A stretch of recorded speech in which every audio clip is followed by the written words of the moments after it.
Hi, I'm Matt from Focus Training.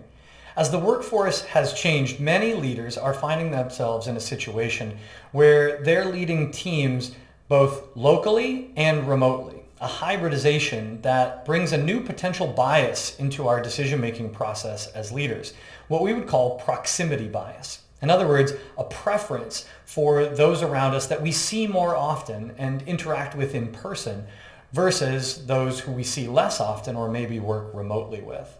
This is a bias worth paying attention to as leaders because it can lead to a number of unfortunate impacts. The first is a tendency to go to proximity by default. What I mean by that is because I see you every day, you're the first person that I delegate responsibilities to. I may start using those around me that I see regularly as my easy button, rather than stepping back as a leader to think about who's the best person to take on this responsibility or this opportunity. The second is what I like to think of as out of sight, out of consideration.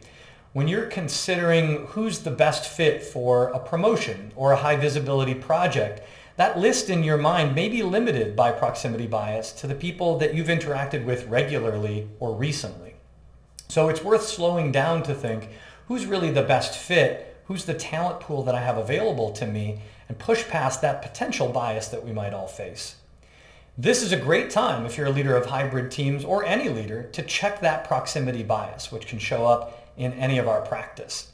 If you want to learn more about this and other kinds of bias that get in the way of our ability to make smart leadership decisions, check out the Institutes by Focus Training, where we dig deep into all of these discussions.